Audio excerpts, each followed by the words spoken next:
Jadi pelestarian itu wajib, jangan disunahkan, wajibkan ke anak cucu kita agar terjaga seperti itu. Jadi pesan dari saya seperti itu agar supaya peninggalan ini nggak hilang ya. Intinya di sini orang-orang itu bisa setiap kali kita mempunyai hajat, setiap kali kita mempunyai pakaian ataupun keperluan bisa munajat di tempat seperti ini dibantu sama sesepuh. Karena sejatinya sesepuh itu tidak ada tapi ada.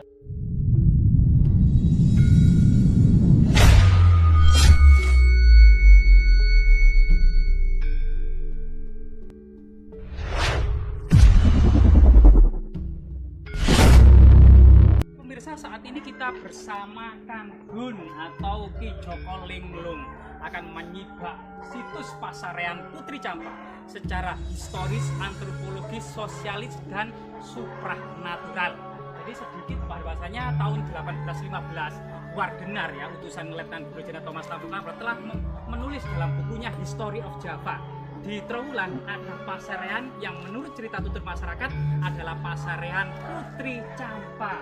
Ya Kang Gun mulai kemudian memasuki gerbang yang sangat luar biasa sekali ini. Kang Gun, apa yang dirasakan? Ini pandangan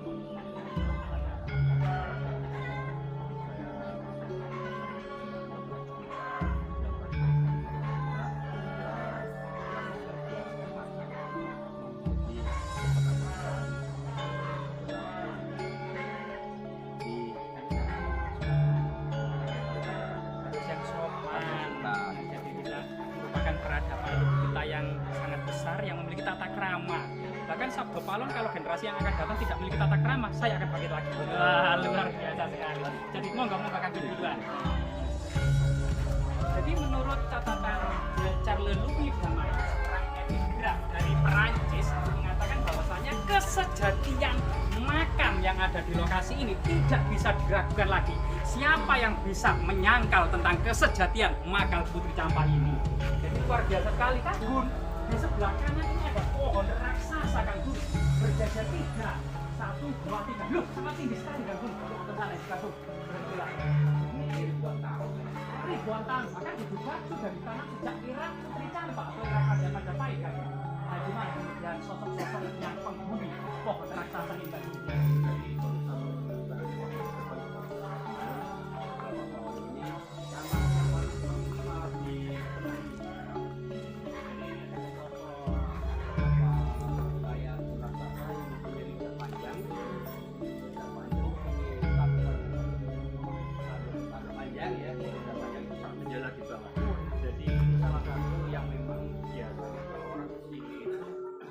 pikirannya jelek-jelek, ini beliau ini yang berperan ikut ke rumah menyewakan apa beliau jadi iya seperti layak ya, kayak layak ini ada tariknya, ini ada tandingnya, ini panjang, ini menjalar di sana, rambutnya ruwe-ruwe panjang, ini cowok cuman jadi rambut panjang, rambut panjang sampai jalan tinggi sana, sampai sana ya, ini yang paling serem, yang paling ekstrim dia.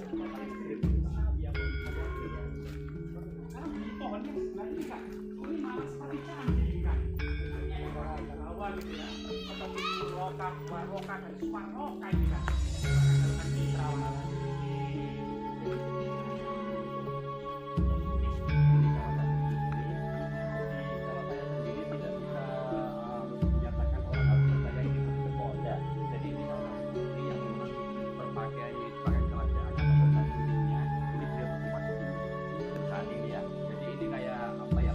Gitu loh, kayak mungkin danyang ya, dia seperti itu, bedanya kuning. Oh, sebenarnya kuning gitu ya, emasah. Ya, nanti kan juga kita lanjutkan perjalanan kita di lokasi ini memang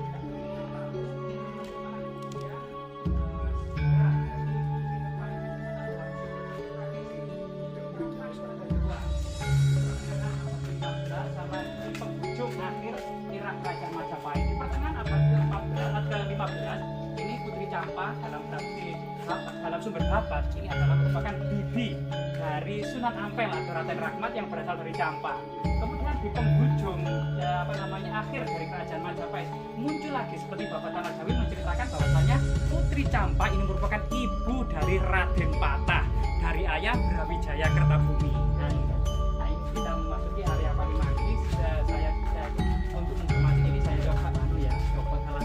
ya di lokasi ini.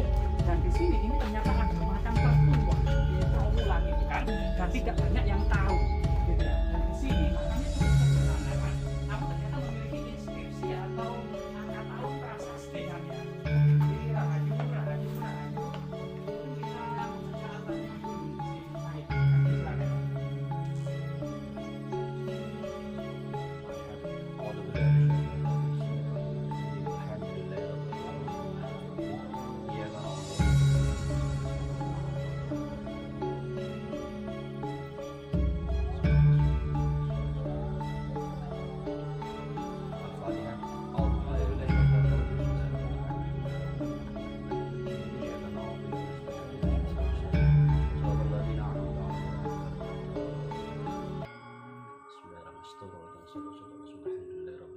Amin.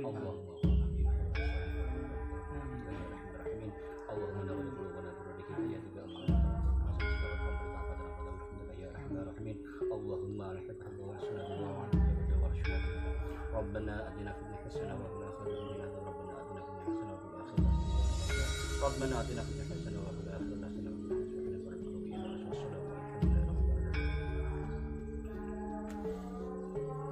Jadi sangat luar biasa sambil mendengarkan azan ya. Tadi memang sudah ada azan yang pertama, ini azan yang kedua. Jadi kita tadi sudah karena kalau nanti kita mendengarkan banyak azan lagi, sebentar lagi juga ada lagi ya gitu.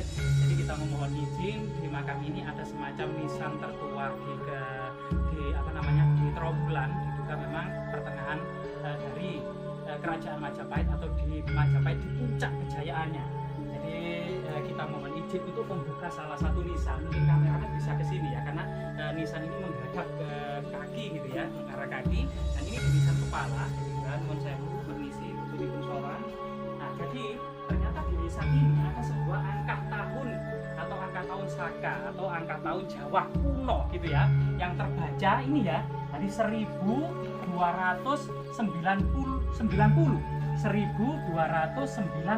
Saka atau tahun 1368 Masehi. Jadi diduga 1368 Masehi ini merupakan nisan Irah Raja Hayam Wuruk gitu ya, 68. Jadi 3 tahun setelah mangkatnya Mahapati Gajah Mada. Karena Mahapati Gajah Mada mangkat tahun 1365 Masehi. Dan di sini nisan di sini adalah 3 tahun atau 1000 harinya setelah mangkatnya Mahapati Gajah Mada, yaitu tahun 1368 Masehi. Jadi ini luar biasa sekali. Diduga ini merupakan nisan atau kalau memang seorang muslim yang dimakamkan, ini adalah seorang muslim yang dimakamkan pertama di situs Trawulan ini ya, tahun 1368 Masehi atau tahun 1290 Saka. Coba kita tutup lagi kan Bun ya. Oke, kita akan melanjutkan perjalanan untuk menyimak sejarah Putri Campa ya. Jadi Putri Campa ini memang terkenal sebagai seorang muslimah. Dalam catatan sejarah, Putri Campa ternyata ada 2. Putri Campa sebagai istri dari Prabu Kartawijaya.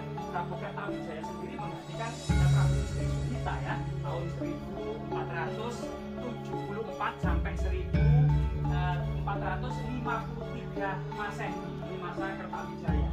Dan juga masa-masa ini adalah masa Sunan Ampel ketika membuat pesantren di Ampel Berita Surabaya. Karena dalam ceritanya Sunan Ampel merupakan keponakan ya, menemui bibinya di Majapahit, kemudian diberikan tanah pelungguhan di Ampel Benta dan bersama 5.000 kepala keluarga untuk membabat alas atau untuk jebol desa atau membuat semacam desa ya, perdikan untuk kemudian menyiarkan agama Islam. Di situ tidak boleh ada pemaksaan, terserah masyarakat masuk Majapahit yang ikut Sunan Ampel itu masuk Islam atau enggak. Bahkan di sini juga ada makam-makam kuno kan, di bawah pohon nagasari kan, nagasari tua ya. Jadi bunganya terlihat putih merona, serba harum mewangi, dan biji-bijinya akan bisa kita kenali. Pohon nagasari itu juga dikenal dengan pohon naga kusuma atau naga puspa. Bahasa latinnya adalah Mesua Verea L ya. Pohon ini diduga dibawa oleh para pendeta India itu kemudian ke Jawa. Diduga pohon ini memang berasal dari dataran India. Pohon nagasari ini dipercaya juga sebagai pusaka Kang ya. Bisa kemudian untuk melumpuhkan orang-orang yang kesurupan atau kerasukan dan lain sebagainya. Kalau penerawangannya jadi Joko Linglung ini seperti apa dari keberadaan pohon nagasari yang sangat langka ini Kang? Oke. Dari pohon nagasari ini kalau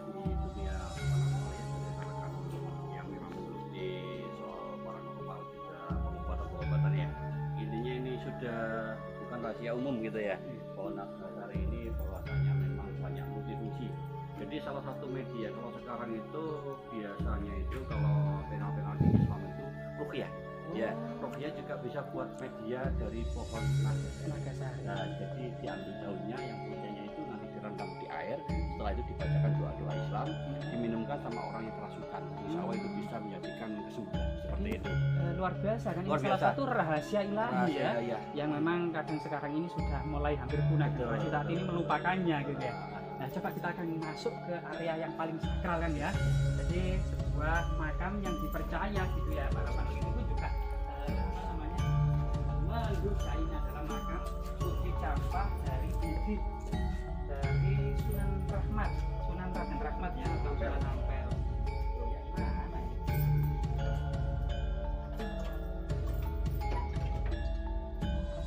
Rahayu, rahayu, rahayu, rahayu.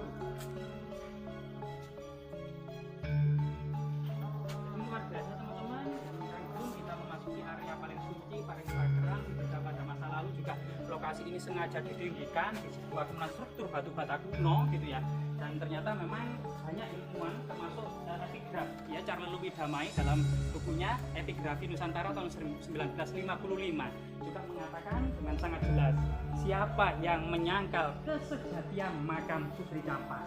Nah, ini sesuatu yang sangat luar biasa sekali kan ya. Jadi coba kita apa ya, berdoa dulu kan. Jadi kita berdoa dulu macam menghormati leluhur kita yang sudah mangkat. Dalam artian ini kemudian memang ini adalah Putri Campak.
historis yang ternyata memang mungkin sengaja ya di banyak mahasiswa memberikan semacam petunjuk bahwasanya bukti ini sangat autentik dan kredibel.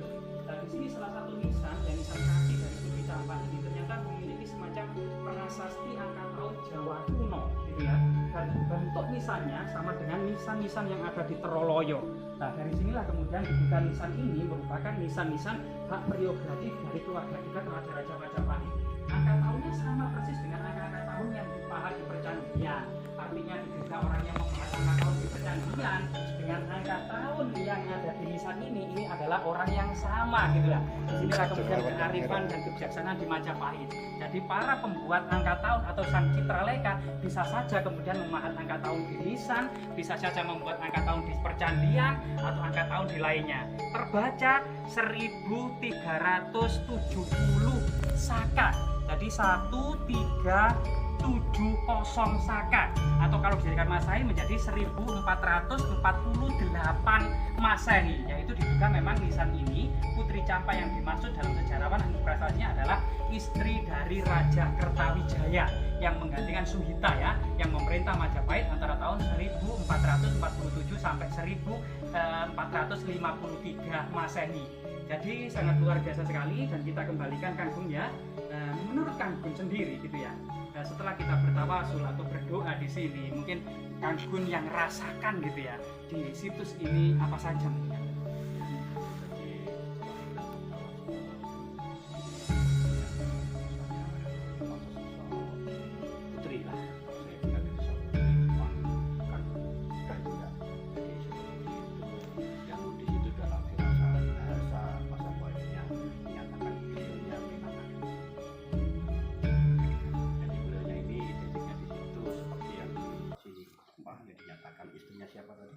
Prabu Kertawijaya. Karena beliau ini berpakaian era kerajaan. Berpakaian era kerajaan. Didampingi salah satu sesosok laki-laki yang memang mungkin beliaunya ini yang seperti itu. Jadi dua pendampingan seperti itu. Menyatakan seperti itu yang dari pandangan saya barusan tadi. Jadi kalau saat ini memang kerajaan Campa di pesisir Vietnam Selatan pada waktu itu, sebenarnya Campa itu sebenarnya bagian dari koloni Jawa. Salah satu kemudian sumber historis gitu ya, misalnya dalam prasasti Campa itu dijelaskan bahwasanya salah satu saudara Kertanegara Singosari yang bernama Dyah Patesi menikah dengan Raja Campa. Dan ini merupakan sesuatu yang lumrah kalau kemudian raja-raja Jawa atau kemudian putri-putri Raja Jawa menikah dengan raja-raja Campa. Karena sebenarnya letak Campa itu merupakan pelabuhan transit dari Jawa menuju ke Kanton atau Tiongkok. Disitulah kemudian para pedagang Jawa itu berlabuh ke Campa. Disitulah kemudian terjadi pernikahan. Sehingga kemudian Putri Campa atau Raden Rahmat tidak lain dan tidak bukan adalah masih keluarga dekat Raja-Raja Majapahit. Dan di sini ada sebuah prasasti ya, yang juga banyak yang kurang tahu. Mungkin teman-teman bisa jadi sana karena prasasti itu menghadap ke arah kaki. Namun memang sebagian prasasti ini gerowak itu kan gerowak kan sebagian prasasti. Jadi Mbak, permisi, ternyata di sini itu masih ada sosok Putri Campa dan suaminya gitu ya. Jadi nuwun sewu Mbak, permisi Mbak. Dan ternyata kemudian di sini gitu ya, di depan takiran ini jika teman-teman zoom ini ternyata penuh dengan tulisan Jawa kuno. Nah itu semoga kemudian ada ya epigraf yang bisa membacanya ya. Tidak mungkinlah kita kemudian mencolok melangkah di makam ini untuk membacanya gitu ya. Nah, kan kurang sopan. Jadi semoga kemudian bukti-bukti historis ini bisa menyibak kesejarahan. Ternyata Majapahit itu benar-benar kota besar ya, multidimensi, penuh dengan kemudian keharmonisan, multikultural, multi agama. Itulah salah satu kebesaran kerajaan Majapahit gitu ya.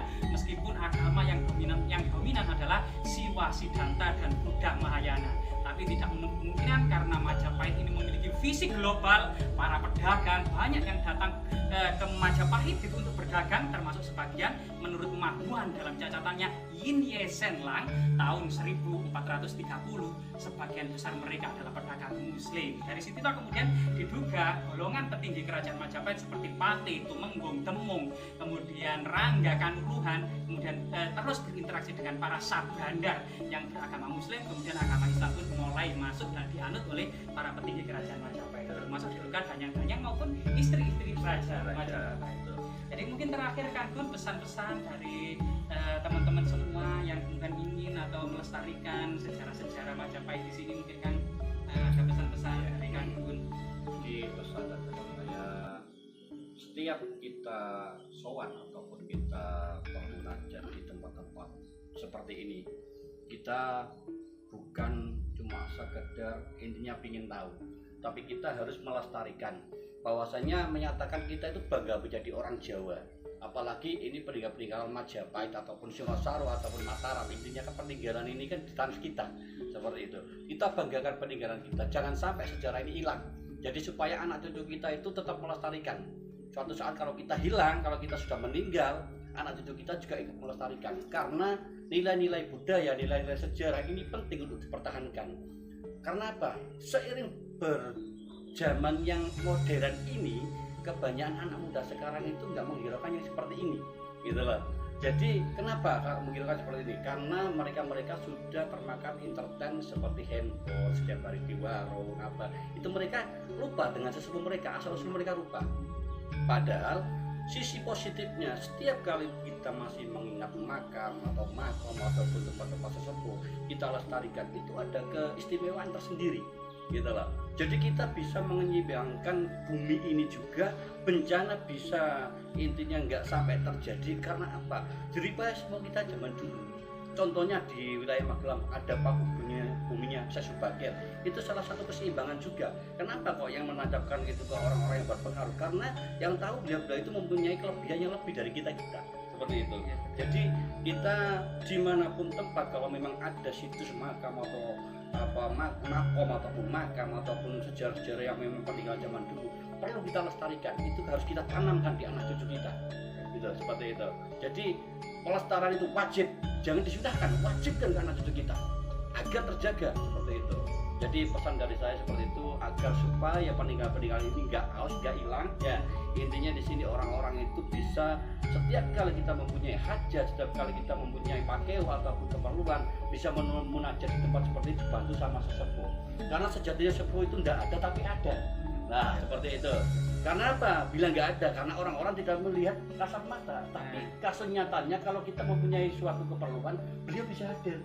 Seperti itu. Itu pesan saya dari urusan masalah situs ataupun masalah peninggalan sesepuh zaman dahulu. Kita perlu melestarikan, dan budaya itu memang perlu digencarkan untuk saat ini. Seperti itu. Luar biasa teman-teman, nasihat dari Kang Gun ini atau Ki Joko Linglung, semoga bermanfaat. Terima kasih atas waktu dan kesempatannya Kang.